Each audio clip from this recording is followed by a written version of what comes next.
ಆದಯ್ಯನವರ ಸತಿ ಮಡಿಯಮ್ಮ, ಮಲಕಪ್ಪನ ಸತಿ ಸಂಗಮ್ಮ. ಈ 4 ಜನ ಮನೆಯಲ್ಲಿ ನಾನು ನೀನು ಎಂಬ ಭೇದ ಭಾವವಿಲ್ಲದೆ ಅವರ ಮುತ್ತಾತರಿಂದ ನಡೆದು ಬಂದಿರತಕ್ಕಂಥ ದಾಸೋಹ ಪರಂಪರೆಯನ್ನ ಮುಂದುವರಿಸಿಕೊಂಡು ಹೊರಟಿದ್ದಾರೆ.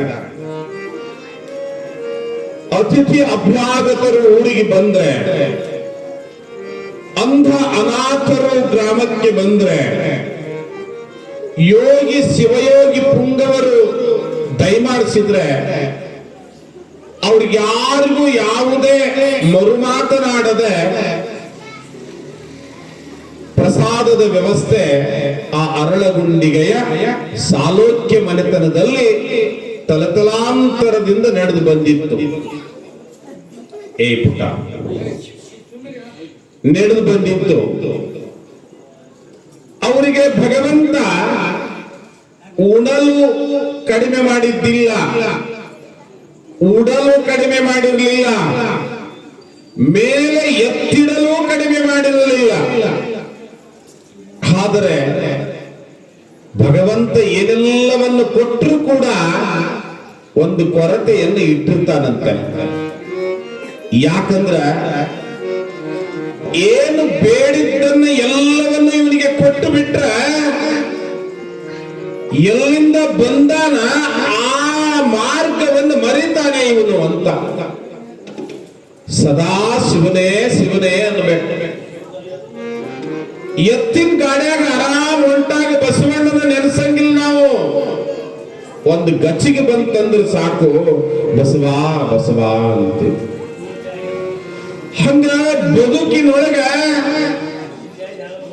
ಚಿಂತೆ, ಕಾತುರ, ದುಃಖ ದುಮ್ಮಾನಗಳು ಗಾಡಿ ಹೊಂಟಾಗಿನ ಗಚ್ಚಿಗಿದ್ದಂತ. ಅಂಥ ತೊಂದರೆ ಆ ಮನೆತನಕ್ಕೆ ಏನಿತ್ತು ಅಂದ್ರ, ಇಬ್ರು ಅಣ್ಣ ತಮ್ಮರೊಳಗೆ ಯಾರು ಒಬ್ಬರಿಗೂ ಕೂಡ ಮಕ್ಕಳಾಗ್ಲಿಲ್ಲ. ಆದಯ್ಯನ ಹೆಂಡತಿ ಮಡಿಯಮ್ಮ ಶಿವನೇ ಲಿಂಗ ಪೂಜೆಯನ್ನು ತಪ್ಪಿಸಿಲ್ಲ, ಗುರುವಿನ ಆರಾಧನೆಯನ್ನು ತಪ್ಪಿಸಿಲ್ಲ, ಜಂಗಮಕ್ಕೆ ಮಾಡುವ ಸೇವೆಯಲ್ಲಿ ಇನಿತು ಕೊರತೆಯಾಗಿಲ್ಲ. ಯಾಕೆ ಭಗವಂತ, ಯಾಕೆ ಯಾಕೆ ನನ್ನ ಕೋರಿಕೆಯನ್ನು ನೀನು ಆಲಿಸಲಲ್ಲ ತಂದೆ, ಯಾಕೆ ಆಲಿಸಲಲ್ಲ ಅಂತ ಅಂಗೈಯೊಳಗಿನ ಲಿಂಗಯ್ಯನಲ್ಲಿ ಧನಾಸಕ್ತಳಾಗಿ ಕಣ್ಣೀರಿನ ಧಾರೆಯನ್ನು ಹರಿಸ್ತಾ ಕೇಳ್ತಾಳೆ, ಹೇ ಶಿವನೇ, ಬಾಲಕರಿಲ್ಲದ ಬಾಲಿದ್ಯಾತರ ಜೀವ ಬಂಜೀವಾಗಿನ ಮುಂದ ಅಂಜೂರಿಗಿಡ